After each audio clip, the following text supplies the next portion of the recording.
اسلام قبول کیا، نماز میں بعد میں اسٹارٹ کروں گا، ایسا نہیں. نماز سے کسی بھی قسم کا مفر نہیں. یہاں تک کہ حالات اگر جنگ کے بھی ہو جائیں، لڑائی کے بھی ہو جائیں، ایسے وقت میں بھی نماز جو ہے انسان سے جو ہے ہٹتی نہیں. انسان بیمار ہو جائے تب بھی اسے نماز پڑھنا ہے. کھڑے کے پڑھنے نہیں آتا ہے، بیٹھ کر پڑھنا ہے. حالت اتنی خراب ہو گئی ہے کہ وہ بستر پر لیٹا ہوا ہے، اٹھ نہیں سکتا، وہاں پر بھی نماز پڑھنا ہے. وضو نہیں کر سکتا، تیمم کرنا ہے. اٹھ کر نماز نہیں پڑھ سکتا، کم از کم آخری چیز اشارے سے پڑھنا ہے. مگر نماز اس سے ثابت ہونے والی نہیں. جب تک اس کو ہوش ہے، حواس ہے، عقل ہے، نماز پڑھنا ہی پڑھنا ہے. دماغ میں رکھ لیجیے، نماز سے بچنے کا کوئی آپشن شریعت نے نہیں کیا. کیوں؟ اس لیے کہ نماز ہی وہ چیز ہے جو ہمیں اپنے رب سے جوڑنے والی ہے. ہم اللہ کے بندے ہیں. اب ہم اللہ کے بندے کا ثبوت کیسے دیں گے؟ اللہ نے ہمیں پیدا کیا اس کی ایک ہی عبادت کرنے کے لیے، توحید پر چلنے کے لیے. اس کا ثبوت کیسے دیں گے؟ نماز کے ذریعے سے دیں گے. اور نماز کا مطلب یہ نہیں ہے کہ بس یہ فرض ہو گئی، آؤ کھڑو سامنے ہاتھ باندھ کے رکوع سجدہ کرو، سلام پھیر دو، خلاص. ایسا نہیں. بلکہ نماز بھی ایسے ہو جو کہ کامیابی دلانے والی ہو. تو نماز کامیابی دلانے والی کون سی نماز ہے؟ وہ ہے خشوع والی نماز. دلیل کیا ہے؟ اللہ تعالیٰ فرماتے ہیں قرآن مجید کے اندر سورہ مومنون کے اندر، قد افلح المؤمنون الذین هم فی صلاتهم خاشعون. یہ کامیاب ہو گئے مومن لوگ، وہ جن کے نماز میں خشوع ہے، وہ جو اپنے نمازوں میں خشوع اختیار کرتے ہیں. اب خشوع کا مطلب کیا ہے؟ خشوع والی نماز ہم جو کہتے ہیں اس کا مطلب کیا ہے؟ دیکھتے ہیں اس کا مطلب امام ابن کثیر رحمہ اللہ کیا بیان فرماتے ہیں. وہ کہتے ہیں خشوع اسے کہتے ہیں کہ انسان سکون کی حالت میں، اطمینان کی حالت میں، ایک وقار کے ساتھ، اس کا دل جھکا ہوا ہو، تواضع کے ساتھ ہو. یہ کیفیت اسے حاصل رہے نماز کے اندر. سکون ہو، اطمینان ہو، وقار ہو، تواضع، یعنی کہ اس کے اندر ایک قسم کا جھکاؤ بنا ہو اللہ کی طرف، اور اس کے دل میں یہ احساس ہو کہ وہ اللہ اسے دیکھ رہا ہے، اور اس کے دل میں اللہ کا ڈر ہو. اسے کہتے ہیں خشوع. تو ایسا شخص جو نماز پڑھے گا اس تصور کے ساتھ، توجہ کے ساتھ، وہ شخص کے لیے اللہ تعالیٰ کہتے ہیں وہ لوگ کے لیے کامیابی ہے. اللہ تعالیٰ فرماتے ہیں وَقُومُوا لِلَّهِ قَانِتِينَ کہ تم اللہ کے سامنے کھڑو تو قانتین بن کے کھڑو، یعنی کہ اللہ کے سامنے خاموشی اختیار کرتے ہوئے. مجاہد رحمہ اللہ کہتے ہیں قانتین کا مطلب یہ ہے کہ انسان رکوع اور خشوع کے ساتھ نماز پڑھے، اور اس کی نظریں جھکی ہوئی ہو، اور اس کا دل جو ہے جھکا ہوا ہو اللہ کے خوف سے. یہ کہتے ہیں خشوع والی نماز، یہ کہتے ہیں قنوت والی نماز. حاصل گرامی خشوع کے بارے میں سمجھ لیا آپ نے کہ خشوع کسے کہتے ہیں؟ یعنی کہ انسان کے دل میں اللہ کا خوف ہو، اور ساتھ ساتھ میں اس کی حالت جو ہے اطمینان کی ہو. دیکھنے والے کو نظر آئے کہ وہ شخص اپنے رب سے بات کر رہا ہے. ایسے نہیں کہ کچھ اٹھک پٹھک کر رہا ہے اور کہ چلے گیا ہے. ایسے کتنے واقعات سننے میں آتے ہیں، دیکھنے میں بھی آتے ہیں کہ کچھ لوگوں نے صرف نماز کی کیفیت کو دیکھ کر، نماز کی حالت کو دیکھ کر لوگوں نے اسلام جاننے کی کوشش کی اور اسلام کو قبول کر لیا کہ کیسی پیاری نماز ہے، یہ کیسی پیاری عبادت ہے، کیسے انسان کی روح کو سکون ملتا ہے اپنے رب سے اس کے اندر تعلق جوڑ کر. اگر وہی ہماری نماز صرف اس لیے رہے گی کہ ہمیں مسجد کو آنا ہے، ہمارے گھر والے کہتے ہیں، امی بھیجتے ہیں، ابو غصہ کرتے ہیں، اگر یہ سوچتے ہیں کہ بس پڑھنا ہے، نہیں پڑھیں گے تو جنت میں نہیں جائیں گے، بس یہ خیال کرتے ہوئے صرف ہم آئیں گے اور نماز کو دل کے ارادے سے اچھے طریقے سے نہیں پڑھیں گے تو اس نماز کا فائدہ ہونے والا نہیں ہے. لہٰذا اللہ کے نبی صلی اللہ علیہ وسلم فرماتے ہیں کہ لوگ جو نماز پڑھتے ہیں، کچھ لوگ کو نماز کا مکمل ثواب ملتا ہے، کچھ لوگ کو نماز کا آدھا ثواب ملتا ہے، کچھ کو پاؤ ثواب ملتا ہے، کچھ کو پاؤ سے بھی کم ملتا ہے، کسی کو 10% ہی ملتا ہے. کیوں؟ اس لیے کہ وہ جتنی توجہ کے ساتھ نماز پڑھتا ہے اتنا ثواب ملتا ہے. اب جو حدیثوں میں آیا اللہ کے نبی صلی اللہ علیہ وسلم نے فرمایا کہ جس نے اچھے سے وضو کیا اور اللہ کے لیے 2 رکعتیں نماز پڑھا، ایسی نماز جس کے اندر اس کے دل میں وسوسے اور مشغول نہیں رہا، اللہ کی عبادت کے علاوہ کسی اور چیزیں مشغول نہیں رہا، غفر اللہ له ما تقدم من ذنبه اور غفر له ما تقدم من ذنبه. ایسے آدمی کا نماز کا یہ حال ہوتا ہے کہ اس کے سارے گناہ معاف ہو جاتے ہیں.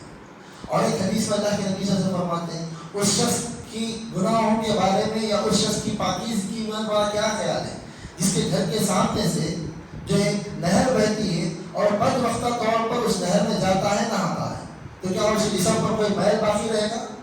ہر دن کی بات ہے تو نہیں رہے گا۔ تو ویسے ہی نماز کا معاملہ ہے کہ جو انسان اس تصور کے ساتھ نماز پڑھے گا اور جو ہے نماز کے 5 وقت کا نماز کی پابندی کرے گا، احساس کے ساتھ خشوع کے ساتھ پڑھے گا، تو اس کے گناہوں کا معاملہ یہی ہے کہ اس کے سارے چھوٹے گناہ اس کے معاف ہو جاتے ہیں۔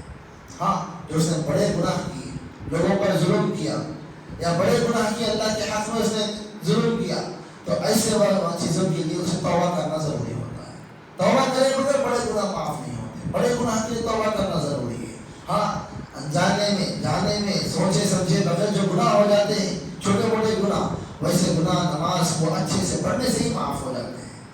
حاضرین گرامی، اسی طرح اللہ تعالیٰ قرآن مجید میں فرماتے ہیں آیت کے اندر والخاشعین والخاشعات والمتصدقین والمتصدقات والصائمین والصائمات والحافظین فروجهم والحافظات والذاکرین اللہ کثیرا والذاکرات اعد اللہ لهم مغفرۃ واجرا عظیما، کہ اللہ تعالیٰ نے کہا کہ مسلمان مرد، مسلمان عورتیں، مومن مرد، مومن عورتیں، اللہ سے ڈرنے والے مرد، نماز میں خشوع کے ساتھ پڑھنے والے مرد اور خشوع سے نماز پڑھنے والی عورتیں، روزہ رکھنے والے مرد اور عورتیں، صدقہ کرنے والے مرد اور عورتیں، اللہ تعالیٰ نے ان کے لیے مغفرت اور بہت بڑا اجر تیار کر کے رکھا ہے، بہت بڑا۔ اللہ نے یہ نہیں کہا کہ کیا دینے والا ہے، یہ کہا کہ ان کے لیے اجر عظیم ہے۔ علماء نے کہا جب عظیم، جو اللہ عظیم ہے، جب کسی چیز کو اس نے عظیم کہا ہے تو بے شک وہ بہت عظیم ہوگی۔ اللہ تعالیٰ کا نام ہے عظیم، اور اللہ تعالیٰ اجر کو کہہ رہے ہیں کہ اس کے لیے ہم نے اجر عظیم تیار کیا ہے، تو سوچیے کہ وہ چیز اللہ کے نظر میں اگر عظیم ہے تو اسے کیا مقام ہے۔ اس مثال کے لیے سوچ سکتے ہیں کہ اللہ کے نبی صلی اللہ علیہ وسلم نے فرمایا کہ دنیا وما فیہا میں، دنیا کے جتنے بھی چیزیں ہیں، بڑی سے بڑی نعمت کو رکھ لو، اس کی حیثیت اللہ کے نزدیک ایک مکھی کے پر کے برابر بھی نہیں ہے۔ اگر اس کی حیثیت اللہ کے نزدیک ایک مکھی کے پر کے برابر بھی رہی ہوتی تھی تو اللہ تعالیٰ کسی کافر کو پانی کا خطرہ نہیں دیتا تھا۔ یا اللہ کے نبی کے الفاظ اس جیسے ہیں، تو سوچ سکتے ہیں آپ کہ ان دنیا کے اندر کے ہر قسم کی نعمت کو اللہ کے نبی نے کہا اس کی اہمیت اور حیثیت اللہ کے نزدیک مکھی کے پر کے برابر نہیں ہے، اور جب اتنی سب چیزوں کی حیثیت پر کے برابر نہیں ہے اور اللہ تعالیٰ ان لوگوں کے لیے وہ اجر تیار کر کے رکھا ہے جو کہ اللہ کے نزدیک عظیم ہے، تو سوچئے کہ وہ کیا ہوگا، اس کا کیا مقام ہوگا، اس کی کیا حیثیت ہوگی۔ اس تصور کو سامنے رکھیے، اس تصور کے ساتھ زندگی گزاری، اس یقین کے ساتھ کہ ہم نماز پڑھ رہے ہیں، ہم عبادت کر رہے ہیں، ہم اللہ کے ہیں، تو بے شک اللہ کے پاس ہمارے لیے وہ کچھ ہے جس کا تصور نہیں کر سکتے۔ کہ اللہ کے نبی صلی اللہ علیہ وسلم نے فرمایا کہ اللہ تعالیٰ نے ایسی چیزیں تیار کر کے رکھی ہے جس کو نہ کسی آنکھ نے دیکھا ہے، نہ کسی کان نے سنا ہے، اور نہ ہی اس کا تصور کسی دل کے اندر آیا ہے۔ تو یہ نعمتیں ہیں اللہ تعالیٰ کے پاس۔ حضرت نبی سے اللہ تعالیٰ فرماتے ہیں وَاسْتَعِينُوا بِالصَّبْرِ وَالصَّلَاةِ وَإِنَّهَا لَكَبِيرَةٌ إِلَّا عَلَى الْخَاشِعِينَ، کہ تم نماز اور صبر کے ذریعے سے اللہ کی مدد مانگو، اور بے شک یہ نماز ان لوگوں کے حق میں بڑی ہی مشکل ہے یا بڑا ہی بوجھ والی ہے جو کہ خشوع اختیار نہیں کرتے۔ ہاں، جو خشوع والے ہیں، خضوع والے ہیں، خشوع کے ساتھ نماز پڑھنے والے ہیں، اس احساس کے ساتھ نماز پڑھنے والے ہیں، ان کو تو ہر نماز کے بعد دوسری نماز کا انتظار ہوتا ہے۔ ایسا نہیں کہ نماز ختم ہو گئی تو بس ہم کو چھٹی مل گئی، اگر نماز ختم ہو گئی تو پھر دوسری اور نماز کا انتظار ہوتا ہے کہ اور نماز آئے گی تو پھر سے ہمارا تعلق اللہ سے جڑے گا، پھر سے ہم رب سے بات کرنے کے لیے تیار رہیں گے۔ حاضر نامی تو یہ آپ سے اس کے ذریعے سے آپ کو بات سمجھ میں آئی ہوگی کہ خشوع والی نماز کتنی ضروری ہے اور کیوں ضروری ہے۔ اس لیے کہ یہ کامیابی کی شرط ہے، نمازیوں کے لیے کامیابی ان لوگوں کی جو خشوع والے ہیں۔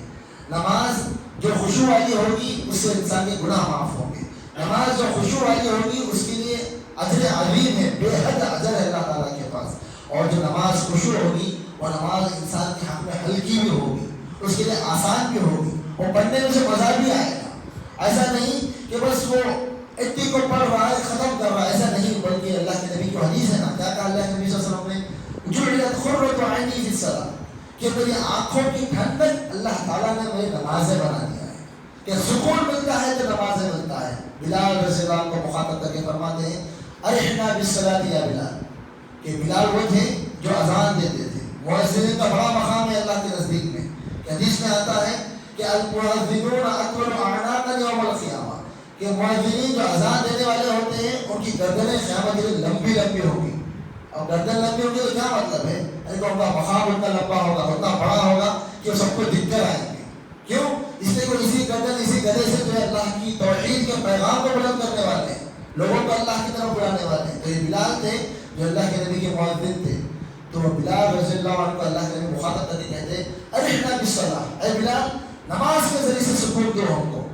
اذان دو، نماز کا وقت ہوگا تو سکون ملے گا، نماز پڑھیں گے. تو وہ نماز جو خشوع والی ہوگی وہی سکون والی ہوگی. تو حاضرین گرامی، تو خشوع یہ ضروری ہے اور ایک حساب سے واجب بھی ہے. جس نماز میں خشوع نہیں ہوگا اس نماز کے اندر کمی ہوگی، اس نماز کا ثواب بھی کم ہوگا، بلکہ ہو سکتا ہے اس نماز کی وجہ سے یا اس نماز میں کمی کی وجہ سے گناہ بھی ہوگا، اس پر پکڑ بھی ہوگی. کیوں؟ امام ابن تیمیہ رحمہ اللہ فرماتے ہیں کہ اللہ تعالیٰ نے کامیابی کو جوڑا ہے خشوع والی نماز سے.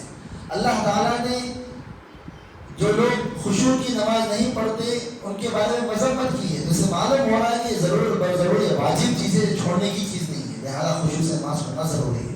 ایک تو یہ بات ہو گئی. اب خشوع کا مطلب جیسے میں نے کہا کہ انسان کا دل جو ہے نرمی سے اللہ کے سامنے جھک جائے، نتیجے میں اس کے جسم پر بھی وہ اثر نظر آئے گا. وہ جسم اس کا کھیلتا ہوا نہیں رہے گا، وہ یہاں وہاں دیکھتا نہیں رہے گا، وہ کھجاتے نہیں رہے گا، کپڑوں کو سیدھا کرتے نہیں رہے گا، اس کی نظر جو ہے سجدے کی جگہ پر رہے گی. یہ اس کی نماز کی کیفیت کا اثر ہے. کچھ لوگ رہیں گے، اللہ ہمیں بچائے، اللہ ہمیں ایسا نہ بنائے، جن کے اندر دکھلانے کا شوق ہوتا ہے. تو علماء نے اس کے بارے میں بیان کیا ہے، بلکہ صحابہ نے بیان کیا ہے ایاکم وخشوع النفاق، کہ بچو تم نفاق والے خشوع سے بچو. مطلب کیا ہے؟ ایسا خشوع جو دل میں نہیں ہے انہیں دکھانے کے لیے، بس بڑے ہی اللہ ایسے کر کے بڑے وہ کر رہے ہیں وہ کر رہے ہیں، لیکن دل جو ہے اللہ سے دور ہے. دل کیا اور چیز میں ہے، لیکن آپ ایسے پڑھ رہے ہیں کہ لوگ دیکھ کر تعریف کریں واہ کیا نماز پڑھ رہے. نہیں، لوگوں کو دکھانے کے لیے نہیں، امی ابو کو دکھانے کے لیے نہیں، ماموں کو دکھانے کے لیے نہیں، امام صاحب کو دکھانے کے لیے نہیں، بلکہ اللہ کو دکھانے کے لیے. ایسے پڑھے کہ اللہ ہمیں دیکھ رہا، ایسے پڑھے کہ اللہ اس نماز کو قبول کر لے. تو یہی خشوع والی نماز اللہ کو پسند آنے والی ہے. دکھلانے کی خشوع ہے، دکھلانے کی نماز اللہ کو پسند نہیں ہے. حاضرین گرامی، اب ہم پڑھے کیسے؟ بہت سے لوگوں کے دل میں ابھی سب چیزیں سنے ہیں تو آیا ہوگا کہ بھائی نماز تو پڑھ رہے ہیں لیکن یہ خشوع والی نماز کا اتنا فائدہ بتا رہے ہیں، تو پڑھیں گے کیسا؟ کیا چیزیں کریں گے کہ ہماری نماز بیسٹ سے بیسٹ ہو؟ ابھی جیسے پڑھ رہے ہیں ہم اور اچھی پڑھ سکیں. ابھی ذرا سوچ کر دیکھیے کہ کتنے لوگ ہمیں سے ایسے ہیں ابھی جو نماز پڑھے، اگر سورہ یاد ہے جو امام صاحب پڑھتے تھے ابھی پڑھے ہیں، ان سوروں میں سے کون سے سورہ امام صاحب نمازیں پڑھے یاد ہے؟ پہلی رکعت میں کون سا پڑھے، دوسری رکعت میں کون سا پڑھے؟ قرآن یاد نہیں ہے، بات ہے قرآن ہمیں معلوم ہے، اس کے باوجود ہمیں یہ یاد نہیں ہے کہ امام صاحب نے کیا پڑھا. تو سوچ سکتے ہیں کہ ہمارا دل نماز میں کتنا تھا، ہمارا دماغ نماز میں کتنا تھا، ہم نماز میں تھے یا پھر کہیں اور تھے. تو حضرت گرامی، نماز کے اندر خشوع پیدا کرنے کے لیے اس کے لیے تیاری کرنا پڑتا ہے، اس کے لیے تیاری کرنا پڑتا ہے، اہتمام کرنا پڑتا ہے، استعداد کرنا پڑتا ہے. نماز کے وقت سے پہلے اس کے لیے تیار رہنا پڑتا ہے کہ انسان جو ہے اذان ہوتے ہی تیار ہو جائے، کام میں ہو کاج میں ہو جو بھی ہو کرتے ہوئے وہ تیار رہے، اذان کا جواب دے، اذان کے بعد کی دعا کرے. وقت اس کے پاس ہے تو نماز اذان کے ساتھ ہی مسجد کو آ جائے. ایسا نہیں کہ دیکھتے ہوئے نماز کے وقت کو ٹالتا رہے، جیسے جماعت کھڑی ہو گئی بھاگ کر آئے، 2 رکعت چھوڑنے کے بعد جو ہے اللہ اکبر پڑھ لے اور وہ نکل جائے. نہیں ہے تو آنا چاہیے. کام اگر ہم چھوڑ کر ہٹ سکتے ہیں تو آنا چاہیے، نماز کا انتظار کرنا چاہیے، کیونکہ بڑا مقام ہے. حدیث میں آیا کہ جو انسان اذان اور اقامت کے درمیان دعا کرتا ہے اسے دعائیں قبول ہوتی ہے. اس وقت کا فائدہ اٹھانا چاہیے، نماز کے تیار ہو کر آنا چاہیے، اچھے سے وضو کر کے آئیں، مسواک کا استعمال کریں اور نماز کے لیے کھڑے ہوں. تیاری کے ساتھ جو انسان نماز کھڑے ہوتا ہے اور انسان جو نماز کے لیے بھاگتے ہوئے آ کر جو نماز پڑھتا ہے، دونوں کی نماز کی کیفیت کا فرق الگ رہے گا. یہ آپ خود تصور کر کے دیکھ لیں، تجربہ کا پرانا رہا تو سوچ کر دیکھ لیں. وہ نماز جو آپ نے اطمینان کے ساتھ بیٹھ کر جو ہے شروع کی نماز آپ نے، اور وہ نماز جو آپ نے بھاگتے ہوئے آیا اور جو ہے فوری جو ہے رکعت باندھے اور پڑھنا شروع کی، دو نمازوں کے احساس کو آپ کو سوچ کر دیکھ لیں کتنا فرق رہے گا. اسی طرح نماز جب پڑھیں تو اطمینان سے پڑھنے کی کوشش کریں. اگر امام صاحب کے پیچھے ہے تو الحمدللہ امام صاحب تک اطمینان سے نماز پڑھاتے ہیں. اکیلے پڑھ رہے ہیں تب بھی اطمینان سے. ایسا نہیں کہ جلدی ختم کرنا ہے، 2 منٹ میں پڑھنا ہے، 5 منٹ میں پڑھنا ہے، ایسا نہیں، بلکہ اطمینان سے ٹہر کر پڑھے.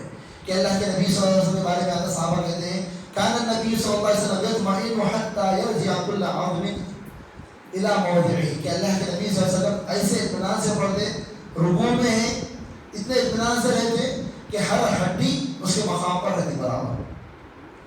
اٹھے ہیں رکوع میں سے تو اطمینان سے ایسے کھڑے ہو جاتے کہ ہر جوائنٹ اور ہر ہڈی اپنے مقام پر برابر ہو جاتی. کچھ لوگ ہوتے ہیں وہ رکوع میں ہے معلوم نہیں ہوتا، فوری سجدے میں چلے جاتے، کھڑے کہیں گے نہیں معلوم سے سجدے میں دیکھے پلٹ کے دیکھے کھڑے ہوئے ہیں، اتنی تیز پڑھ رہے ہیں ایکسپریس کے جیسا. ایسا نہیں، بلکہ اطمینان سے پڑھنے کا ضروری ہے. علماء کہتے ہیں کہ تیزی کی وجہ سے نماز پڑھو گے تو فرسٹ چیز خشوع ختم ہو جائے گا، اور تیزی میں ایسا پڑھو گے جیسا کہ کوا چونچ مارتا ہے زمین کے اوپر، تو وہ کیا ہوتا ہے اس سے انسان کا ثواب ختم ہو جاتا ہے. کہ اللہ کے نبی صلی اللہ علیہ وسلم نے فرمایا سب سے بدترین چور وہ ہے جو نماز میں چوری کرتا ہے، نماز کی چوری کرتا ہے. لوگوں نے پوچھا نماز کی چوری ہے، نماز سے چوری کیا مطلب، بھلا نماز میں کھڑے گئے اور چوری کا مطلب کیا ہے؟ تو کہا اللہ کے نبی صلی اللہ علیہ وسلم نے لا یتم رکوعها ولا سجودها. وہ شخص جو اس کے رکوع کو اور سجدے کو اچھے سے نہیں کرتا، اطمینان سے نہیں کرتا، اطمینان سے نہیں کر رہا تو جلدی کر رہا، تو ایسے شخص کو اللہ کے نبی نے کیا کہا؟ چور کہا. تو نماز پڑھنے والے ہم مصلی بننا ہے کہ چور بننا ہے؟ کیا بننا ہے؟ اچھا مصلی ہمیں بننا ہے، نہ کہ ہمیں نماز کے اندر چوری کرنا ہے. اسی طرح حاضرین نماز کی تیاری کے ساتھ ساتھ اطمینان کے ساتھ ساتھ تیسری جو چیز ہے جو انسان کے نماز کو اچھی کر سکتی ہے وہ ہے انسان یہ سوچ کے نماز پڑھے کہ وہ اس کی آخری نماز ہے. زندگی کا ہر لمحہ جیسے جینا ہے کہ یہ لمحہ ہمارا آخری ہے. اگر وہ سوچ کے جئیں گے تو ہم نیکسٹ لمحہ یعنی کہ موت کے لمحے کے لیے تیار رہیں گے، کیونکہ موت کے بعد تو اللہ کا حساب دینا ہے. آپ کو موت ہو گئی تو آپ کو حساب دینا ہے. علماء کہا کرتے تھے من مات قامت قیامت ہو. قیامت تو بہت دور سمجھنے کی ضرورت نہیں ہے، جس شخص کی موت نہیں سمجھ جاؤ گے اس کی قیامت سٹارٹ ہو گئی. قیامت کا تو وہ تو ہے کہ سب لوگوں کو جمع ہونا ہے میدان حساب کے لیے، لیکن انسان کا موت میں چلا جانا خود اس کی قیامت کے مرحلوں کو سٹارٹ کر دیتا ہے، آخرت کے مرحلے سٹارٹ ہو جاتے ہیں. تو انسان جو ہے اس تصور سے زندگی گزارے کہ مجھے نیکسٹ مرحلے کے تیار رہنا ہے. آج میں کچھ کر رہا ہوں تو اس کا جواب اللہ کو دینا ہے، میں کسی میں ظلم کر رہا ہوں تو اس کا جواب اللہ کو دینا ہے، میں چوری کر رہا ہوں تو اس کا جواب اللہ کو دینا ہے، میں اپنے آنکھوں سے دیکھتے ہوئے نماز کا وقت جا رہا ہے بیٹھا ہوا ہوں اس کا جواب مجھے اللہ کو دینا ہے. تو اس تصور کے ساتھ بھی نماز پڑھے کہ ابھی نماز پڑھ رہا ہوں تو یہ آخری نماز ہے. تو آخری نماز ہے تو کیسے پڑھیں گے؟ اتنا ہی اچھا انداز سے پڑھیں گے. کیوں؟ ممکن ہے کہ ساری زندگی کیسے گزری پتا نہیں، یہ نماز کو میں اچھی کر لوں گا، ایسے پڑھ لوں گا کہ اللہ کی زندگی پسند آ جائے. یہ میں نہیں کہہ رہا ہوں کہ اللہ کے نبی صلی اللہ علیہ وسلم کی نصیحت تھی ابو ایوب انصاری رضی اللہ عنہ کو. یہ کہا اذا خمت فی صلاتک فصلی صلاۃ مودع. حدیث امام احمد رحمہ اللہ نے ذکر کیا کہ جب تم نماز کے لیے کھڑو تو ایسے نماز پڑھو گویا کہ تم الوداع کہنے والے ہو. اب الوداع کہنے والے ہو تو کیسے پڑھیں گے نماز؟ اتنا ہی احساس کے ساتھ، توجہ کے ساتھ، خشوع کے ساتھ. اللہ کے نبی صلی اللہ علیہ وسلم کی اس حدیث کے ساتھ ساتھ ہم آگے بڑھتے ہیں کہ اور کیا چیزیں اہم ہیں. اس کے لیے اہم یہ ہے کہ نماز کے اندر ہم جو پڑھ رہے ہیں اس پر غور و فکر کریں، جو پڑھ رہے ہیں غور و فکر کریں.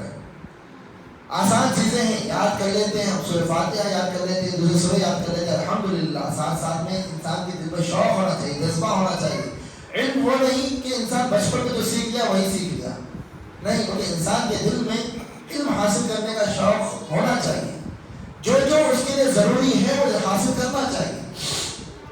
ابھی ہمارے لیے نماز پڑھنا ضروری ہے تو نماز کا علم ہمیں ہونا ضروری ہے کہ نماز کیسے پڑھنا ہے.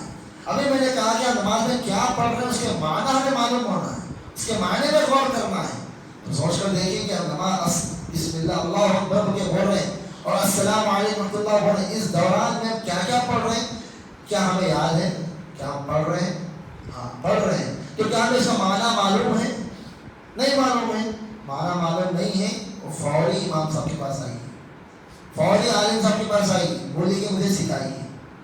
ضروری نہیں کہ دین سیکھنے کا مطلب صبح میں بیٹھ کر ہی پڑھنا، مکتب میں بچوں کے ساتھ ہی پڑھنا ہی دین کا علم نہیں ہے، شام میں بیٹھ کر مسجد میں پڑھنا ہی دین کا علم نہیں ہے. بلکہ آپ کو جس چیز کی ضرورت ہے وہ آپ حاصل کیجیے، انشاءاللہ آپ کو علم دین حاصل کرنے کا ثواب ضرور ملے گا. علم دین کا چھوٹا حصہ یا حاصل کرو، بڑا حصہ حاصل کرو، دل میں اخلاص ہو اللہ کے لیے، اللہ سے قریب ہونے کے لیے آپ حاصل کر رہے ہیں تو سمجھ جائیے کہ آپ کا شمار بھی علم دین حاصل کرنے والوں کے اندر ہے انشاءاللہ. جو اللہ کا وعدہ ہے کہ اللہ تعالیٰ نے کہا یرفع اللہ الذین آمنوا منکم والذین اوتوا العلم درجات، کہ اللہ تعالیٰ تم میں سے اہل ایمان اور اہل علم کے درجے کو بلند کرے گا. تو انشاءاللہ اس کا کچھ نہ کچھ حصہ ہمیں ضرور ملے گا. تو ہمیں اگر معلوم نہیں ہے نماز کے معنی، نماز میں پڑھی جانے والی سورے اور دعاؤں کے معنی معلوم نہیں ہے، تو اس معنی کو معلوم کرنے کی کوشش کریں. کیوں؟ اس لیے جب نماز پڑھ رہے ہیں وہ دراصل اپنے رب سے بات کر رہے ہیں. وہ چند دوسروں کی طرح، دوسرے مذہبوں کی طرح چند منتروں اور چند گیانوں کی بات نہیں ہے کہ ورنہ کر لیے اور کہ چلے گئے، نہیں، بلکہ ہم اپنا تعلق رب سے جوڑ رہے ہیں. کیا ایسا ہو سکتا ہے کہ ہم دنیا کے اندر کسی سے بات کریں، کسی سے محبت کریں اور ان سے بات کریں اور معنی معلوم نہیں ہو سکتا ہے؟ نہیں ہو سکتا ہے. دنیا کے اندر آپ کسی سے بات کریں اور معنی نہیں معلوم ہو سکتا؟ نہیں ہو سکتا. تو یہ کیسے ہوگا کہ ہم اللہ سے بات کر رہے ہیں اور ہمیں نہیں معلوم کہ اللہ سے کیا بات کر رہے ہیں؟ کہ اللہ کے نبی صلی اللہ علیہ وسلم فرماتے ہیں کہ اللہ تعالیٰ نے کہا نماز کو میں نے میرے اور بندے کے درمیان تقسیم کر دیا، آدھا میرا آدھا اس کا. بعض علماء نے کہا ہے نماز سے بعد سورہ فاتحہ ہے، بعض نے کہا کہ ساری کی ساری نماز کے بارے میں حدیث ہے. کیسے؟ کہ اللہ کے نبی فرماتے ہیں جب انسان کہتا ہے الحمدللہ رب العالمین تو اللہ تعالیٰ جواب دیتے ہیں اس کا. ہر نماز کی بات ہی ہے، ایسا نہیں کہ کسی خاص نماز میں ایسا ہوتا ہے، ہر نماز میں ہر بندے کے ساتھ ہے یہ. کیوں؟ اللہ سننے والا ہے، اللہ جواب دینے والا ہے، وہ مجیب ہے، وہ جواب دیتا ہے اپنے بندوں کو. وہ ہم جیسے سننے والا نہیں کہ ایک ہی کان ایک سے سن رہا ہے تو دوسرے کا سن نہیں پائے گا. اس کا سننا، اس کا دیکھنا ہماری سوچ اور سمجھ اور طاقت سے اونچا اور بلند ہے، وہ اعلیٰ ہے. ہم جیسا نہیں ہے. وہ لاکھوں کروڑوں کی مخلوقات کی بیک وقت سنتا ہے اور بیک وقت جواب بھی دیتا ہے. کہ اللہ کے نبی نے کہا کہ جب بندہ کہتا ہے الحمدللہ رب العالمین تو اللہ جواب میں کہتا ہے حمدنی عبدی، کہ میرے بندے نے میری تعریف کی. کیوں؟ آپ نے کہا الحمدللہ رب العالمین، مطلب کہ ساری کی ساری تعریفیں حمد و ثنا اللہ کے لیے جو کہ رب العالمین ہے، یعنی کہ سارے جہانوں کا پالنے والا ہے، رب ہے، پروردگار ہے. پھر آپ نے کہا الرحمن الرحیم، وہ رحمان ہے، وہ رحم والا ہے، نہایت رحم کرنے والا ہے. تب اللہ تعالیٰ اس کا جواب دیتے ہیں اثنا علی عبدی، کہ میرے بندے نے میری پاکی بیان کی، میری تعریف بیان کی. پھر کہتا ہے مالک یوم الدین، وہ یوم جزا یعنی قیامت کے دن کا مالک ہے. آپ نے کہا نماز میں، تو اللہ تعالیٰ جواب دیتے ہیں کہ مجدنی عبدی، کہ میرے بندے نے میری بزرگی بیان کی. سوچ کے دیکھیے، آپ ایک آیت کہہ رہے ہیں، اللہ تعالیٰ اس کا جواب دے رہے ہیں، اللہ تعالیٰ اس کا جواب دے رہے ہیں. تو یہ سوچتے ہوئے نماز پڑھے کہ اللہ میں کہہ رہا ہوں اللہ جواب دے رہا ہے. ایاک نعبد و ایاک نستعین، بندہ کہتا ہے اللہ ہم صرف تیری عبادت کرتے ہیں، کسی اور کی نہیں، صرف تیری. اور عبادت میں سب سے زیادہ ہم تیری عبادت صرف تیری کرتے ہیں، اور مدد بھی کسی بھی وقت ہو یا کیسی بھی مصیبت ہو تیرے علاوہ کسی سے کا رشتہ نہیں جوڑتے، صرف تجھے ہی پکارتے ہیں، اللہ کے علاوہ کسی اور کو نہیں پکارتے. تو بندہ جب یہ کہتا ہے تو اللہ تعالیٰ کہتے ہیں ھذا بینی و بین عبدی ولعبدی ما سأل، کہ بندے نے جو کہا کہ صرف میری بات کرے گا، یہ میرے اور بندے کے درمیان عہد ہے. عہد مطلب ایک کانٹریکٹ ہے، اب بات ہمیں طے کر لیا ہے، خلاص اب اس سے بڑھنے کا نہیں ہے، تجھے میری عبادت پہ رہنا ہی رہنا ہے. اور اگر تو مانگنے والا ہے مجھے دینے والا، کیونکہ تو نے توحید کو اختیار کر لیا، تیرے دل میں توحید آ گئی، اب تو جو مانگے گا میں دینے والا ہوں. بندہ کیا مانگتا ہے؟ اہدنا الصراط المستقیم. اللہ تعالیٰ نے پہلے ہی وعدہ کر دیا کہ جو مانگا میں دینے والا ہوں. اب جو دعائیں مانگی جاتی ہیں دعائیں قبول ہوتی ہیں. کہ آپ نے کہا اے اللہ ہمیں سیدھے راستے پر چلا، صراط الذین انعمت علیہم، ان لوگوں کے راستے پر جس پہ تو نے انعام کیا، جیسے کہ نبیاء ہیں، انبیاء ہیں، صدیقین ہیں، نیک سچے لوگ ہیں، صالحین ہیں، شہداء ہیں، شہید حضرات ہیں، اولیاء ہیں، ان کے راستے پر ہمیں چلا. غیر المغضوب علیہم ولا الضالین، ان لوگوں کے راستے پر نہ چلا جس میں تیرا غصہ نازل ہوا اور جو گمراہ ہو گئے، چاہے وہ کافر ہو، وہ مشرک ہو، وہ یہود ہو، وہ نصارہ ہو، بدعتی ہو، کیسے بھی ہو، ہمیں ان کے راستے پر نہ چلا، کہ ان کے راستے پر چلا جو سچے ہو. بندہ جو کہتا ہے اور بندہ آخر میں آمین کہتا ہے، اس کی آمین پہ فرشتے آمین کہتے ہیں. حدیث میں کیا ہے؟ اللہ کے نبی صلی اللہ علیہ وسلم فرماتے کہ جب تم سورہ فاتحہ پڑھو اور اس کے آمین کہو، جب تم آمین کہتے ہو تو ساتھ میں فرشتے آمین کہتے ہیں. جس شخص کی آمین کے ساتھ فرشتوں کی آمین مل جائے تو اس کی دعا قبول ہو جاتی ہے. سمجھیے کہ ہم نے تو مانگا وہ قبول ہو گیا. جب ہم مانگتے ہیں تو سوچتے ہوئے مانگیں کہ اللہ کے نبی صلی اللہ علیہ وسلم فرمایا ادعوا اللہ وانتم موقنون بالاجابہ، کہ اللہ سے مانگو تو تمہارا دل یقین کے ساتھ ہو. دعا بے شک مسلمان کا ہونے کا ہتھیار ہے. لیکن امام ابن قیم رحمہ اللہ بڑی بہترین مثال دی. کچھ لوگ بولتے ہیں بھائی دعا کیوں قبول نہیں ہو رہی, دعا قبول کیوں نہیں ہو رہی؟ تو امام ابن قیم جواب دیے, اس کا بولے کہ دعا بے شک ہتھیار ہے, لیکن ہتھیار کو چلانے کے لیے ایسا ہاتھ بھی ہونا ہے. ہتھیار ہو لیکن چلانے کا ہاتھ کمزور ہے تو ہوگا.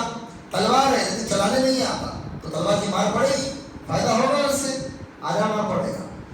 گن ہے لیکن چلانے نہیں آتا, نشانہ لگے گا نہیں لگے گا. ویسا ہی دعا مومن کا ہتھیار ہے, لیکن ساتھ میں ویسا ہاتھ بھی ہونا چاہیے, یعنی کہ ویسا یقین بھی ہونا چاہیے کہ مان کرانے کا یقین ہو کہ اللہ یہ قبول کرے گا, اور ساتھ میں کوئی رکاوٹ بھی نہیں ہونی چاہیے. اب آپ نے تلوار استعمال کی لیکن آگے والے کے پاس ڈھال ہے, وہ بچ جائے گا. آپ نے مارا تو وہ روک لے گا, وہ ڈیفینس کر لے گا. تو کہا کہ دعا مومن کا ہتھیار ہے, لیکن بہترین ہتھیار ہونے کے باوجود ضروری ہے کہ ہاتھ بھی مضبوط ہو اور کوئی رکاوٹ نہ ہو. تو ویسا ہی دعا بھی جو ہے اچھی ہو, یقین کے ساتھ ہو, اور اس کا عمل کوئی ایسا نہ ہو جو دعا کے لیے رکاوٹ بن رہا ہو, تو وہ دعا ضرور قبول ہوگی. تو دعا کے لیے یقین ضروری ہے, یقین کے ساتھ مانگنا چاہیے. حاضرین محترم, اس کے بعد جو چیزیں ہیں کہ انسان جو ہے سترے کا اہتمام کرے, نماز کے اندر سترے کا اہتمام کرے. ہاں جماعت کے ساتھ پڑھ رہے ہیں تو امام کا سترا سارے مصلیوں کا سترا بن جاتا ہے, لیکن اگر اکیلے پڑھ رہے ہیں آپ تو آپ کے لیے سترے کا اہتمام کرنا یہ سنت ہے. نتیجے میں اب اس کے بعد کوئی شخص اگر آپ کے سامنے سے جانے کی کوشش کرے گا تو اس کو روکنا ضروری ہے, چھوڑ دینا نہیں چاہیے. اس لیے کہ حدیث میں آتا ہے کہ شیطان چاہتا ہے کہ تمہیں نماز کو کاٹے, وہ کسی بھی طریقے سے کوشش کر سکتا ہے. لہٰذا اگر کوئی جا رہا ہے تو اس کو روکو.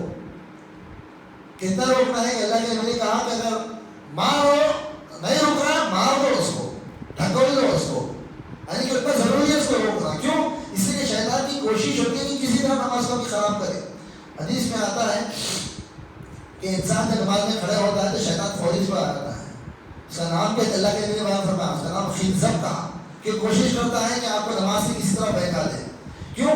شیطان کے اصل یہ چاہتا ہی نہیں کہ انسان کا تعلق رب سے جڑے. پہلی چیز کیسے کر کے اسے شرک میں مبتلا کر دے, اور شرک میں نہیں مبتلا کرا, نماز سے اس کو روکتا کہ بھائی کیا ضروری ہے, نماز ایک بار پڑھ لیں تو ضروری کیا ہو گیا, ایک مرتبہ پڑھ لیں گے, ٹائم ملا پڑھیں گے, نہیں ملا نہیں پڑھیں گے, جمعے کو نماز پڑھ لے رہا ہوں میں اچھا مسلمان ہو گیا.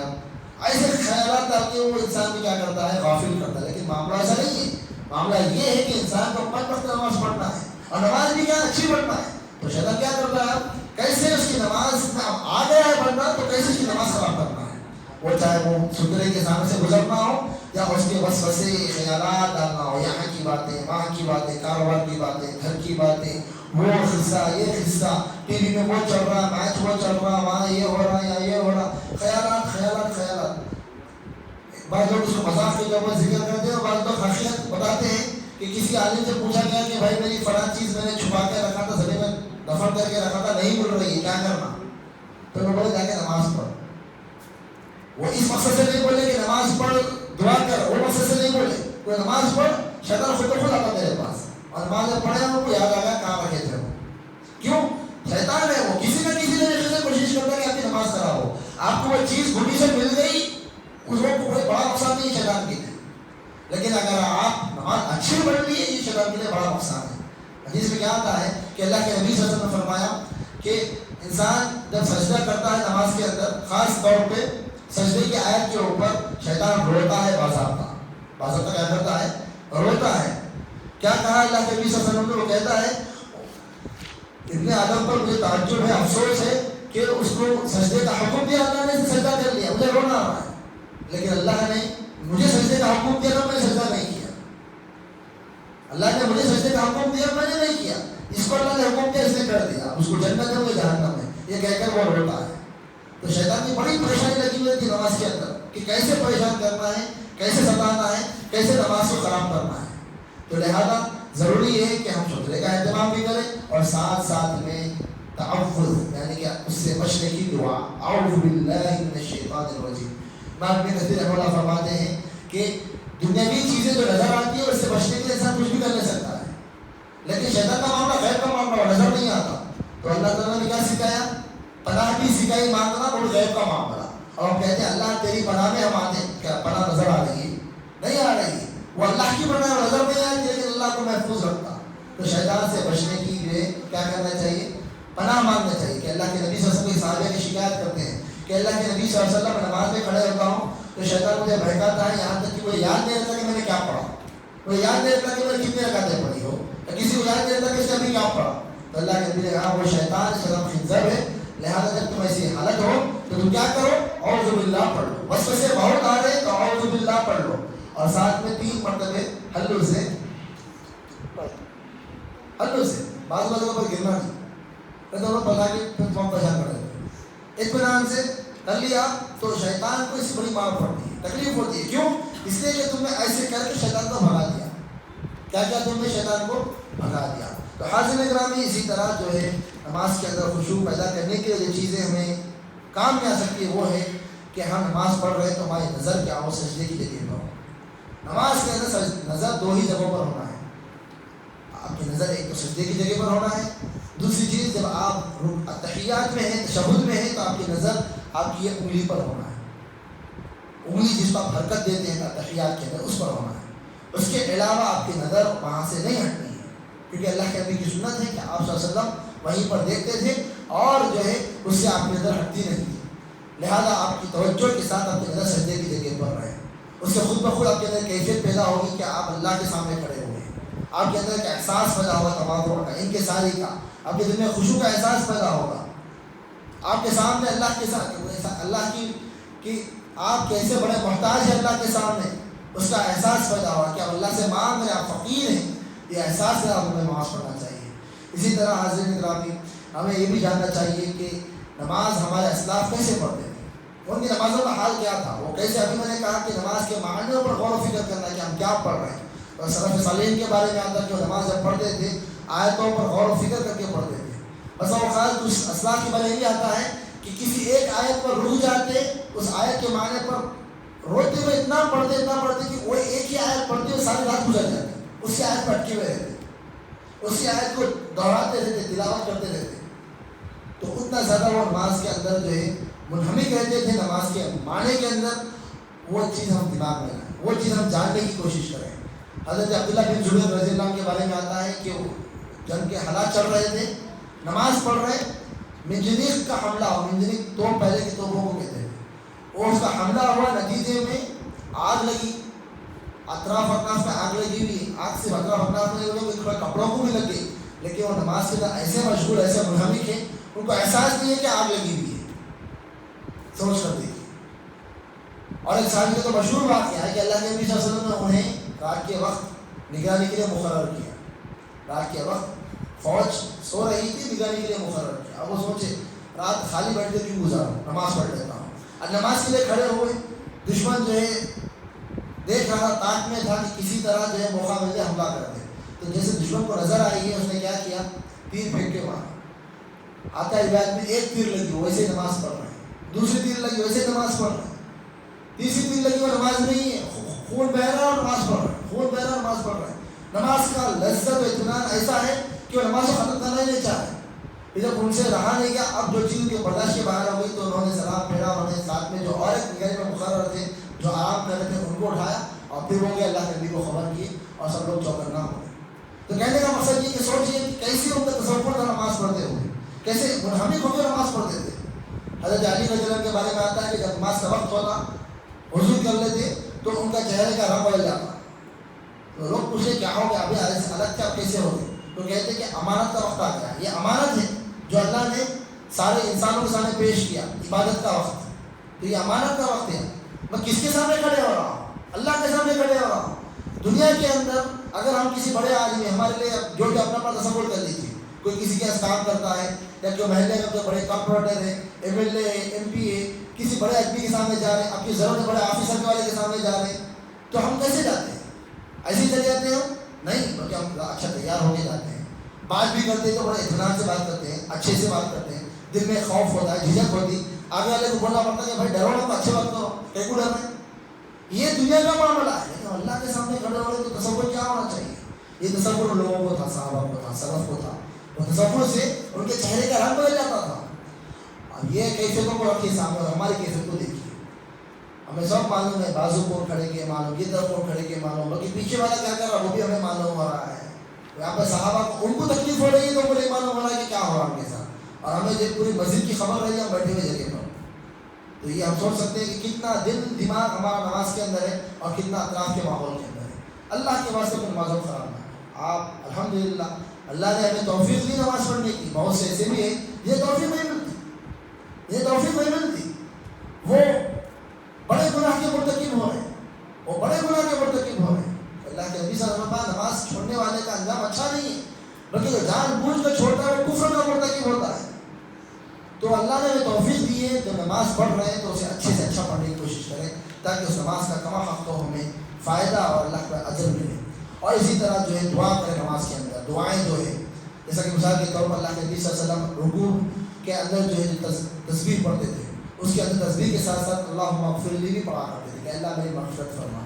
سجدے کے اندر اللہ کے نبی صلی اللہ علیہ وسلم نے فرمایا کہ سجدے کے اندر ہو تو دعا کرو، فاجتہدوا فی الدعاء، نماز دعا کرنے میں ذرا اچھے سے کام لو، اشتہاد سے کام لو، محنت سے کام لو۔ فَخَمِنُوا أَن يُسْتَجَابَ لَكُمْ، ممکن ہے کہ تمہاری دعائیں قبول ہو جائیں سجدے کے اندر، تو دعائیں کریں، دعائیں۔ اب دعا کے اندر جب آتی ہے بات کہ بھائی جو دعا یاد ہے وہ ہم کر لیں گے، اس کے علاوہ دعائیں کیا کرنا ہے، تو علماء نے راجہ یہی کہا کہ عربی کے علاوہ دعائیں آپ کرنا چاہتے ہیں نماز کے اندر سجدے کی حالت میں تو آپ دعا کر سکتے ہیں۔ ضرور نہیں کہ دعا یاد کرو، یاد نہیں ہو رہی ہے، تھوڑے لوگ یاد نہیں ہوتا، عمر ہو گئی یا زبان نہیں پلٹ رہی ہے، تو ضرور نہیں کہ رٹی رٹی دعائیں یاد کریں، بلکہ ہم دل سے جو مانگنا چاہتے ہیں مانگیں، اللہ سننے والا ہے، چاہے عربی مانگو آپ اردو میں مانگو، جو چیز آپ پر فرض ہے وہ آپ عربی میں کرنا ہے۔ سورہ فاتحہ پڑھنا فرض ہے نا، یاد کرنا ہی، یاد نہیں ہونا نہیں چلتا، یاد کرنا ہی کرنا ہے۔ سورہ فاتحہ نہیں پڑھے نماز نہیں ہوتی، چاہے امام کے پیچھے اکیلے پڑھ رہے ہو یا امام کے پیچھے پڑھ رہے ہو، پڑھنا ہی پڑھنا ہے۔ آپ کو سبحان ربی العظیم پڑھنا ہی پڑھنا ہے، سبحان ربی الاعلیٰ پڑھنا ہی پڑھنا ہے، التحیات للہ والصلاۃ والطیبات پڑھنا ہی پڑھنا ہے، درود شریف پڑھنا ہی پڑھنا ہے۔ یہ نہیں پڑھی تو نماز نہیں ہوتی۔ ہاں اس کے بعد جو دعائیں ہیں، اب آپ دعائیں یاد نہیں ہو رہی ہے، آپ جو مانگنا چاہتے ہو اللہ سے مانگو، آپ کا معاملہ اللہ کا معاملہ ہے، دل کا معاملہ ہے، دعا کیجیے۔ تو دعاؤں سے بھی کیا ہے، نماز میں دل لگتا ہے، نماز کے سلام پھیرنے کا انتظار نہیں ہوتا۔ ایسا وقت ایسا ہوتا ہے کہ نماز کے اندر، نماز میں جب ہم اتنی اچھے سے پڑھنے کی کوشش کرتے ہیں تو نماز میں ختم ہونے کو آتی ہے تو ایسا ہوتا ہے کہ نماز ختم نہ ہو۔ کب ایسا ہوا اگر ہوا تو بہت بڑی بات ہے، اگر نہیں ہوا ہے تو سوچیے کہ ہم نماز یعنی کہ بس پڑھنا ہے، نماز کو ختم کرنا یہ سوچ کے پڑھ رہے ہیں، کیا نماز کو پڑھنا کے پڑھ رہے ہیں یا ختم کرنا کے پڑھ رہے ہیں؟ ہاں انشاءاللہ ہم میں سے ہر کوئی کوشش کرے گا کہ نماز کو دل لگا کے پڑھنا ہے انشاءاللہ۔ یہ کچھ چیزیں ہیں اگر ہم کریں گے تو ہو سکتا ہے دل کے اندر کیا ہے، نماز کا اچھے سے اچھا پڑھنے کا طریقہ بھی آئے گا اور انشاءاللہ نماز اچھی ہوگی۔ پھر مطلب میں آپ کو ایک ساتھ فاسٹ بول دیتا ہوں کیا کرنا ہے۔ پہلی چیز ہے نماز کو آئیں گے اچھی تیاری کر کے آئیں، اچھے کپڑے پہن کر، اچھے سے وضو کر کے، نماز کے وقت سے پہلے تیار ہو کر رہیں، بھاگم بھاگی ہڑا ہڑی کرتے ہوئے نہ آئے۔ حدیث میں یہ بھی آتا ہے کہ نماز کو جب آؤ تو بھاگتے مت ہو، جو تیاری کرنا ہے، جو جلدی کرنا ہے پہلے کرو، لیکن نماز کے وقت میں بھاگتے ہو مت ہو، کیونکہ تم اللہ کے پاس جا رہے ہو، تمہارے اوپر ایک وقار ہو، کیفیت میں تمہارے اوپر وقار ہو، اللہ کے سامنے کھڑے ہو تو دل تمہارا مطمئن ہو، دل تمہارا اللہ کی طرف لگا ہوا ہو، تاکہ نماز کے اندر دل دھڑ دھڑ دھڑ دھڑ بھاگتے ہوئے نا کیا ہوتا، دھڑکن تیز چلتی رہتی ہے، ویسا نہیں ہونا چاہیے۔ پھر ویسے ہی جو ہے نماز کے اندر آپ اطمینان سے نماز پڑھیں، نماز کے اندر جو پڑھ رہے ہیں وہ معنی کو غور و فکر کرتے ہوئے پڑھیں، اطمینان سے تلاوت کریں، اور یہ تصور رکھیں کہ ہم جو کچھ پڑھ رہے ہیں وہ اللہ سن رہا ہے، ہم اللہ سے بات کر رہے ہیں، اللہ جواب دینے والا، اللہ سنتا ہے۔ کیونکہ آپ نے جو کہا نا رکوع سے اٹھتے کیا پڑھتے ہیں بھائی، رکوع کے اٹھتے وقت کیا بولتے ہیں امام صاحب بولتے ہیں، اس کے علاوہ آپ جب نماز اکیلا پڑھ جب بھی پڑھنا ہے، کیا بولنا ہے بولو ذرا۔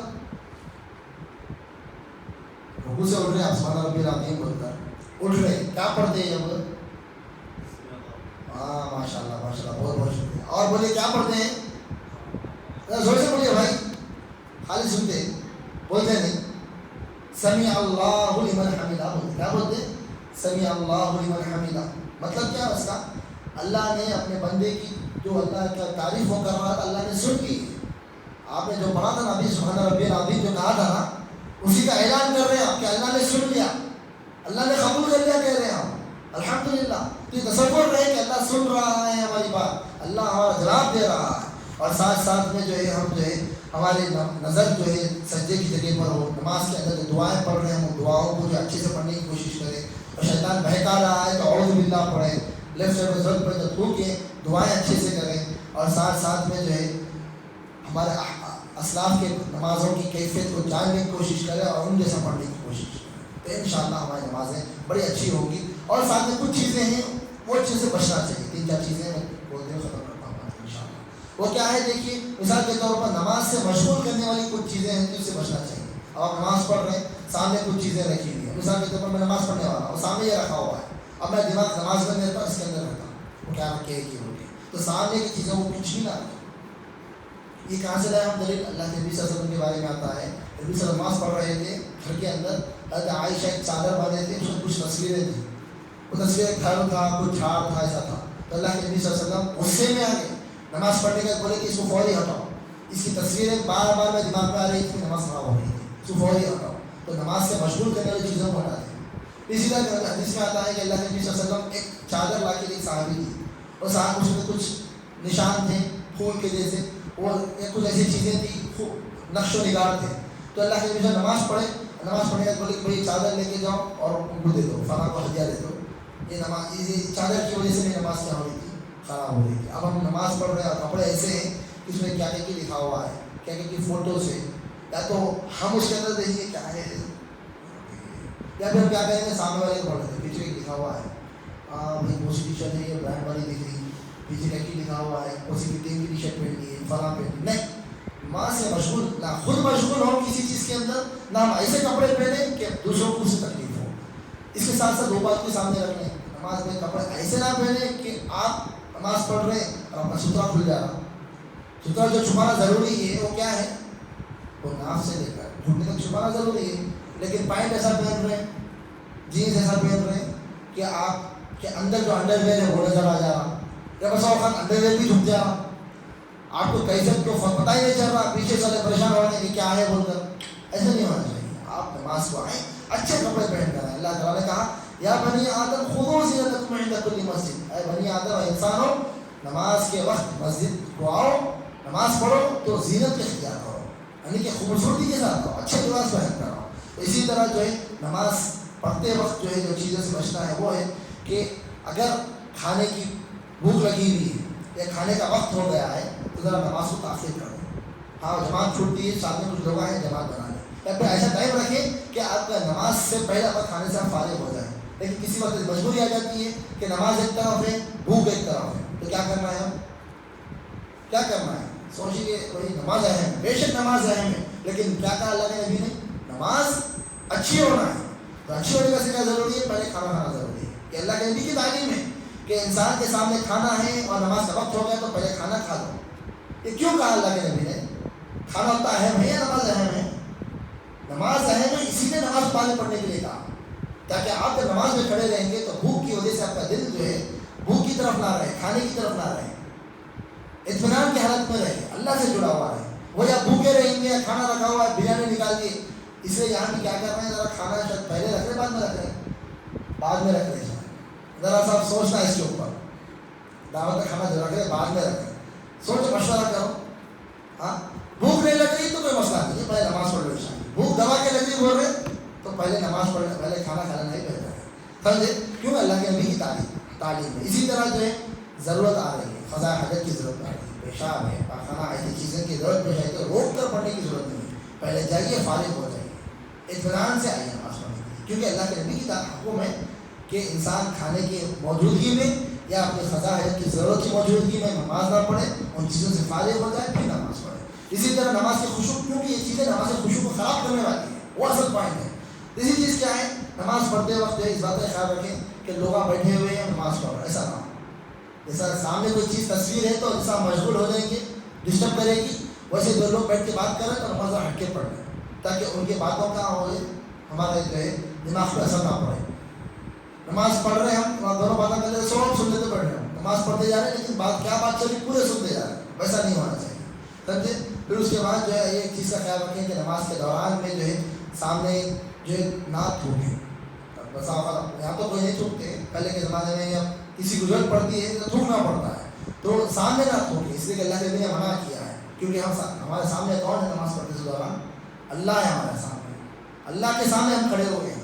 وجود اللہ کا تو عرش پر ہے, لیکن تصور ہمارا یہ ہے کہ ہم اللہ کے سامنے ہیں, تو لہذا ہم جو ہے سامنے نہ تھوکیں.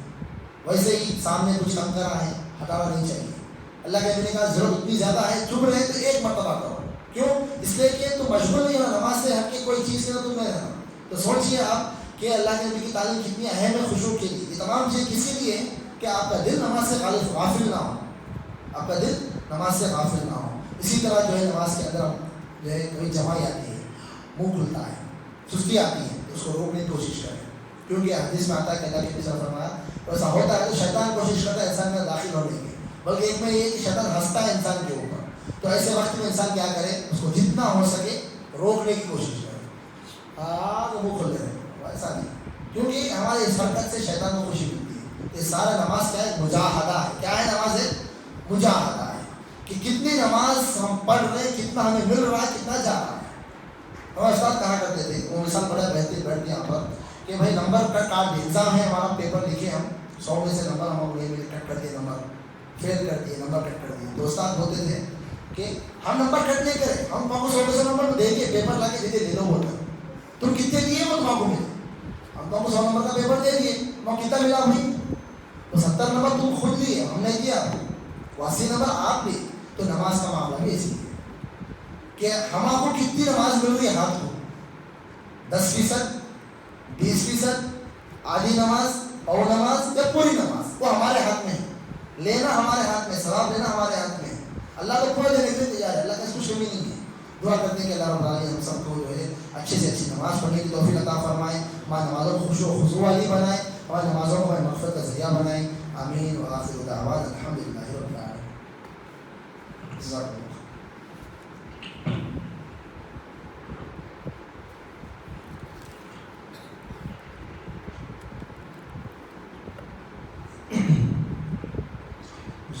خیر.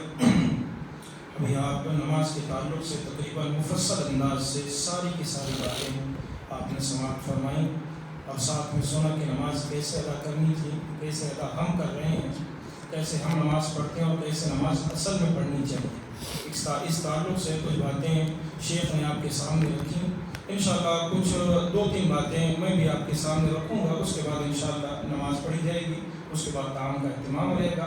ہاں اگر بھوک وغیرہ زیادہ ہے تو بتا دیں، انشاءاللہ نماز سے پہلے جو ہے کھانے کا انتظام کر دیں گے انشاءاللہ. تو مسائل کچھ یوں ہیں کہ ہماری زندگی کے اندر اکثر ہم اور آپ دیکھتے ہیں کہ ہم نے اپنی زندگی میں کچھ ایسے گناہ کر رہے ہیں یا کچھ ایسی خطائیں کرتے ہیں جو ہماری زندگی کے اندر بڑی چھوٹی ہیں. ہماری نظر میں وہ چھوٹی ہے، اللہ کی نظر بہت بڑی ہے. اور ہم ایسے گناہ کر جاتے ہیں جسے ہم چھوٹا سمجھتے ہیں، لیکن در حقیقت قبر میں عذاب ہو جاتا ہے، یا اللہ کے پاس اس کی پکڑ ہو جاتی ہے، یا ہمارے سارے کے سارے گناہ برباد ہو جاتے ہیں. سارے کے سارے گناہ اللہ تبارک و تعالیٰ برباد کر دیتا ہے. ان میں سے کچھ چھوٹی چھوٹی باتیں آپ کے سامنے رکھ دوں گا. سب سے پہلی چیز، اللہ تبارک و تعالیٰ نے قرآن مجید میں ارشاد فرمایا کہ فَاجْتَنِبُوا الرِّجْسَ مِنَ الْأَوْثَانِ وَاجْتَنِبُوا قَوْلَ الزُّورِ. اللہ تبارک و تعالیٰ نے کہا بتوں کی گندگی سے بچو اور جھوٹی بات سے پرہیز کرو. جھوٹی بات ہماری اور آپ کے نزدیک آج کل جھوٹ ایک عام سی بات ہے. اکثر ہم کیا سمجھتے ہیں، ابھی جھوٹ بول دیتے ہیں، بعد میں جو ہے توبہ کر لیں گے، بعد میں اللہ سے معافی مانگ لیں گے. اور جھوٹ تو ایک عام سی بات ہے. جھوٹ کاروبار کے اندر، جھوٹ آپس میں گفتگو کے اندر، جھوٹ دوست و احباب کے اندر ایک بہت عام سی بات ہے، اور یہ بہت بڑا گناہ ہے. اللہ کے رسول صلی اللہ علیہ وسلم نے ایک حدیث میں ارشاد فرمایا، کہا الاشراک باللہ. نبی کریم صلی اللہ علیہ وسلم نے ارشاد فرمایا، کہا الا انبئکم باکبر الکبائر، کیا تم کو میں سب سے بڑے گناہوں کے بارے میں نہ بتلاؤں؟ کہا صحابہ کرام نے کیوں نہیں اللہ کے رسول، کیوں نہیں؟ تو اللہ کے نبی کریم صلی اللہ علیہ وسلم نے ارشاد فرمایا، کہا الاشراک باللہ، اللہ کے ساتھ شرک کرنا، وعقوق الوالدین، والدین کی نافرمانی کرنا، وجلس وکان متکئا، نبی کریم صلی اللہ علیہ وسلم بیٹھے ہوئے تھے ایسے اور ٹیک لگا کر ایسے بیٹھے ہوئے. اس کے بعد اللہ کے نبی سیدھے ہو گئے، ٹیک کو چھوڑ دیا. اللہ کے نبی نے کہا فقال الا وقول الزور، اللہ کے نبی نے کہا جھوٹ سے بچو. ٹیک لگا کر اللہ کے نبی نے یہ ساری باتیں ذکر فرمائی. اس کے بعد ٹیک لگا کر آپ نے چھوڑ دیا ٹیک لگانا، سیدھے بیٹھ گئے اور کہا الا وقول الزور، یاد رکھنا جھوٹ بات سے اور جھوٹی گواہی سے بچنا. نبی کریم صلی اللہ علیہ وسلم نے سختی سے منع فرمایا، اور ساتھ میں آپ یہ بار بار کہہ رہے تھے، یہاں تک کہ صحابہ نے کہا کاش کہ اللہ کے نبی خاموش ہو جائے، اللہ کے نبی خاموش ہو جائیں. آپ بار بار اسی بات کو دوہرا رہے. تو یہاں بات کیا سمجھ میں آئی؟ یہاں بات یہ سمجھ میں آئی کہ اپنی زندگی کے اندر جو ہم نے جھوٹ بنا رکھا ہے، جو ہم جھوٹ بولتے رہتے ہیں، یہ بہت بڑا گناہ ہے. بولنا یا جھوٹی گواہی دینا. کبھی دوست آتے ہیں کہتے ہیں میرے تعلق سے ان کو بتلا دو. یا پھر کبھی ایسا ہوتا ہے گھر میں بیٹھے ہوئے, والد گھر پر بیٹھا ہوا ہے, کوئی دروازے پر دستک دیتا ہے, یہ کہہ دیتے ہیں جا کر بیٹا کہہ دو ابا گھر پر نہیں. کتنی بڑی جھوٹ. آپ بچوں کو جھوٹ کی تعلیم دے رہے ہیں, آپ بچوں کو جھوٹ بولنا سکھا رہے ہیں. فون پر لگے ہوئے ہیں, پوچھا جاتا ہے کہاں ہے بھائی, بس پہنچا ہوں 10 منٹ میں پہنچ جاتا ہوں. ابھی وہ گھر پر جو ہے نہانے کے لیے جا رہے ہیں, ابھی نکلا نہیں ہے گھر سے, 10 منٹ میں پہنچا ہوں بس, اب بھی آگے.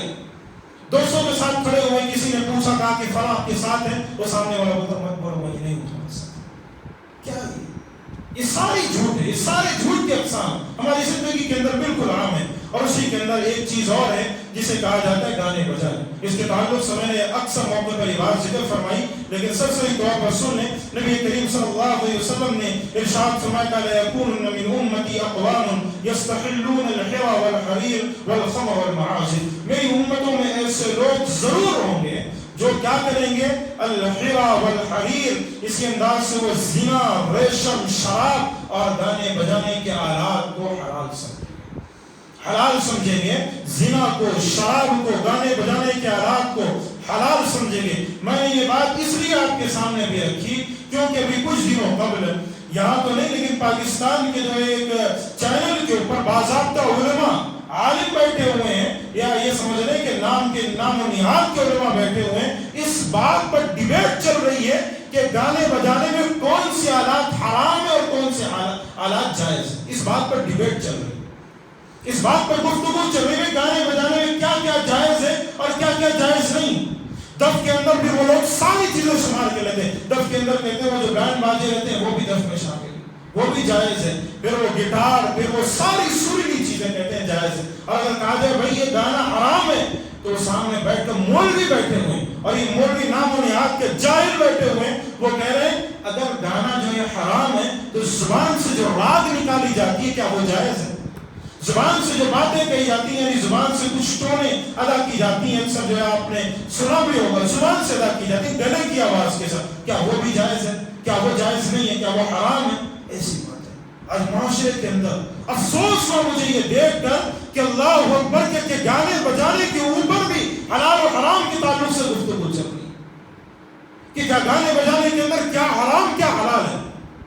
کیا معاشرہ بن چکا ہے, مسلمان کس راستے پر چل رہا ہے. اور آپ اٹھا کر دیکھ لیجئے, ایسے آپ کو ہزاروں مسلمان ملیں گے, بعض کہیں گے نہیں بھائی یہ گانے اس میں جائز, اور پھر آپ کو جو ہے تک دیں گے یہ فلاں چیز جائز نہ, پھر حرام ہونی چاہیے, فلاں چیز حرام ہونی چاہیے. جو رات کے ساتھ نظمیں پڑھی جاتی ہیں وہ بھی حرام ہونی چاہیے. پھر قسم کی بات ہے. اللہ کے نبی نے کہا گانے بجانے حرام ہے تو حرام ہے, اس کے آگے آپ کو زبان نہیں کھولنی. دف اللہ کے نبی نے جائز قرار دیا, اتنا جائز آپ وہ بجا سکتے ہیں. اور انہی کے اندر اللہ کے نبی کریم صلی اللہ علیہ وسلم نے ایک اور چیز ذکر فرمائی, وہ ہے غیبت کرنا. یہ غیبت بڑی عام ہو چکی ہے اور پتہ نہیں چلتا کسی کی غیبت کر جاتے ہیں. اللہ تبارک و تعالی, اللہ کے نبی کریم صلی اللہ تبارک و تعالی نے قرآن مجید میں سورہ حجرات آیت نمبر 12 کے اندر یہ چیز ذکر فرمائی, کہا ولا یغتب بعضکم بعضا ایحب احدکم ان یاکل لحم اخیہ میتا فکرہتموہ. نبی کہ اللہ تبارک و تعالی نے کہا تم میں سے کوئی کسی کی غیبت نہ کرے, اور کہا یحب احدکم ان یاکل لحم اخیہ, کیا تم میں کوئی پسند کرتا ہے اپنے بھائی کا گوشت کھا لے؟ اپنے بھائی کا گوشت کھانا کوئی پسند کرے گا؟ جو غیبت کر رہے ہو کیا ہے؟ اپنے بھائی کا گوشت تم نوچ کر کھا رہے. غیبت کیسے کہ کہتے کہ اس کو یہاں بیٹھے ہو, یہاں وہاں بیٹھے ہو, وہاں جا کر اس کی بات, اس کی بات اس کو لگاتے پھر رہے. یہ غیبت ہے میرے بھائی, اس سے بچو. یہ آپ کی زندگی کو تباہ کر سکتی ہے. کل قیامت والے دن اللہ تبارک و تعالیٰ کے سامنے آپ کی نیکیوں کو برباد کروا سکتی. ہمارے پاس ایک عام بات ہے, غیبت پتہ کیا کہ اصلاح کے طور پر کریں. اصلاح اور غیبت میں فرق ہے پیارو. اصلاح کا مطلب ہے کسی بھائی کو آپ اکیلے میں لائیں, اس کی اصلاح کریں, یا پھر اصلاح اگر لوگوں کے سامنے کریں. اصلاح کا الگ انداز ہوتا ہے, غیبت کا الگ انداز ہوتا ہے. غیبت میں ہوتا ہے اس بھائی کو آپ رسوا کر رہے ہیں, ساری باتیں بیان کرنے کے بعد کہتے ہیں میری مراد تو اصلاح کی تھی, پوری اس کی تباہی و بربادی کے جو ہے گن گا دیتے ہیں. اس کے بعد کہتے ہیں میری مراد تو اصلاح کی تھی میرے بھائی, آپ برا مت مانیے گا, میری مراد اصلاح کی تھی. دیکھیے اصلاح کئی قسم کی ہوتی ہیں. اگر اس بھائی نے کوئی غلطی اکیلے میں کی ہے یا ایسے کی ہے لوگوں کو پتہ نہیں چلا ہے, اکیلے میں اس کی اصلاح کریں, جہاں لوگوں کے سامنے بیٹھ کر نہیں کرنی, یہ بہت بڑا گناہ ہے, اس سے بچنا چاہیے. اور ایک مسئلہ جو ہماری اور آپ کی زندگی کے اندر بڑی عام سی بات ہے وہ یہ کہ نبی کریم صلی اللہ علیہ وسلم نے ذکر فرمایا, کہا کہ من اطلع فی بیت قوم بغیر اذنهم فقد حل لهم ان یفقوا عینه. نبی کریم صلی اللہ علیہ وسلم نے ذکر فرمایا, کہا کہ کسی کے گھر میں جھانکنا حرام ہے, کسی کے گھر میں جو ہے جھانکنا حرام ہے. آج یہ عام سی بات ہو, خصوصاً جو لوگ بلڈنگوں میں رہتے ہیں, پلاٹس میں رہتے ہیں نا, ان کے پاس تو سامنے والے پلاٹ میں کیا ہو رہا ہے, سامنے والے جو گھر کے اندر کیا ہو رہا ہے, اڑوس پڑوس میں رہ رہے ہیں, اوپر جو ہے جو جگہ خالی رہتی ہے یا نیچے جو ہے بازو کچھ ہو گیا جھانکتے رہتے ہیں ان کے گھر میں کیا چل رہا ہے, ان کے گھر میں کیا ہو رہا ہے, ان کے گھر میں کون لڑ رہا ہے, کون آ رہا ہے, کون جا رہا ہے, گھر میں کیا چل رہا ہے, ذرا دروازہ کھلا مل گیا جھانکتے ہوئے بیٹھ گئے. نبی کریم صلی اللہ علیہ وسلم نے ذکر فرمایا کہ اگر کوئی شخص تمہارے گھر میں جھانک رہا ہے, تمہیں اللہ تبارک و تعالیٰ جو اجازت دیتا ہے اس کی آنکھ کو پھوڑ دو, اس کی آنکھ پھوڑ دو اگر تمہارے گھر میں کوئی جھانک رہا ہے. یہاں تک اللہ کے نبی نے اجازت دی. اندازہ لگائیے گھروں میں یہ جھانکنا, یہ جھانکا تاکہ یہ بہت برا ہو. گھر میں ان کے جو چل رہا ہے چلنے دے. کئی لوگ ہوتے ہیں وہ دروازے کے اوپر سے کھڑے ہو کر, اگر اندر سے کوئی لڑائی کی آواز آ جائے اوپر سے کھڑے ہو کر دیکھتے ہیں کیا چل رہا ہے ان کے گھر میں. کتنی بری عادت ہے آج معاشرے میں, کتنی بری عادت چل رہی. دروازہ جو ہی کھولا جاتا ہے دستک دی جاتی ہے, دروازے سے کوئی صاحب باہر آتے ہیں, ان سے بات کرنے کے بجائے دیکھتے ہیں گھر میں کیا چل رہا ہے, کیا ہے معاشرے میں. یہ کیا چیزیں کر رہے ہیں, کسی کے گھر میں تاکہ جھانکی کرنا یہ بہت برا عمل ہے, بہت برا عمل ہے. اسی لیے نبی کریم صلی اللہ علیہ وسلم نے اس کو سختی سے منع فرمایا. ایک اور گناہ جو معاشرے میں عام ہو چکا ہے وہ ہے سرگوشی کرنا.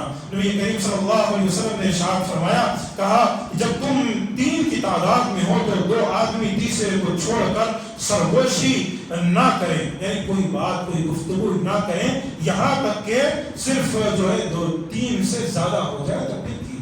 مثال کے طور پر 3 احباب بیٹھے ہوئے مسجد کے اندر یا کہیں اور بیٹھے ہوئے, کوئی بات چل رہی ہے, آپ نے کیا کیا, ایک صاحب کو بڑھا کہا آئیے کچھ بات کرنی ہے آپ سے, یا ایک کو چھوڑ کر آپ اکیلے میں ان سے جو سرگوشی میں گفتگو کر رہے. نبی کریم صلی اللہ علیہ وسلم حالانکہ آپ ان کے خلاف ان کے حق میں کوئی بات نہیں کریں, یعنی ان کے لیے یا ان کے خلاف یا ان کو برا بھلا آپ نہیں کہہ رہے, لیکن ظاہر سی بات جو بیٹھا ہوا ہے نا اس کے دل میں آئے گا کہ ابھی میرے ساتھ بیٹھے ہوئے تھے, کچھ میرے بارے میں غور نہیں کر رہے, کچھ میرے خلاف باتیں چل رہی. اس لیے 3 لوگ ہونا تو 3 لوگ بیٹھے ہوئے تو 2 افراد آپس میں سرگوشی, 3 سے زیادہ ہو گئے تو آپ 2 لوگ سرگوشی کر سکتے ہیں. کوئی اب اکیلے میں بات کرنا چاہتے ہیں کر سکتے ہیں, لیکن 3 بیٹھے ہوئے آپ گفتگو نہیں کرنا, تینوں ساتھ میں بیٹھنا.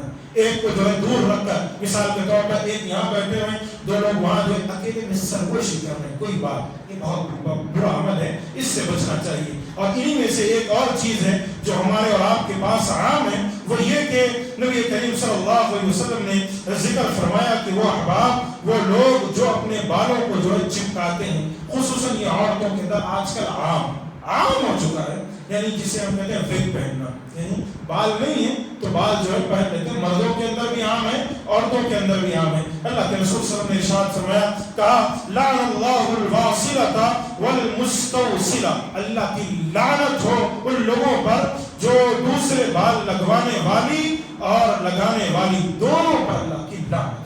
جو بال لگاتے ہیں اس کا کام کرتے ہیں اور جو بال لگواتے ہیں, یعنی ہمارے سب پر تم بال لگوا دو, اللہ کی لعنت.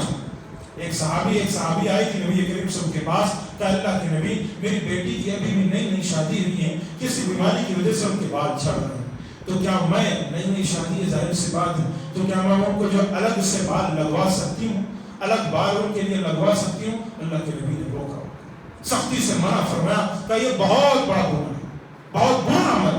آپ کے بال جھڑ رہے ہیں جھڑنے دیجیے, آپ کے جو ہے بال گر رہے ہیں گرنے دیجیے. عورتوں میں بالکل وہی ہے, آپ علاج کروا سکتے ہیں, جو علاج ممکن ہے وہ کروائیے, لیکن بال لگانا یہ سراسر برا ہے, یہ سراسر برا عمل ہے. یہ اللہ کے نبی کریم صلی اللہ علیہ وسلم نے لعنت ذکر فرمائی ان عورتوں پر جن کے کبھی کبھار جھڑنے کی وجہ سے چھوٹے بال ہو جاتے ہیں. اکثر شادیوں کے اندر جو دلہن بنتی ہیں تو ایکسٹرا بال لگائے جاتے ہیں لمبائی کے لیے, بال ذرا لمبے نظر آئے اس کے لیے ایکسٹرا بال جو ہے لگا دیے جاتے ہیں نیچے سے. یہ حرام, یہ جائز نہیں. انہی میں سے بھی بہت ساری باتیں ہیں, انشاءاللہ کبھی موقع ملے گا مفصل انداز سے آپ کے سامنے باتیں رکھوں گا.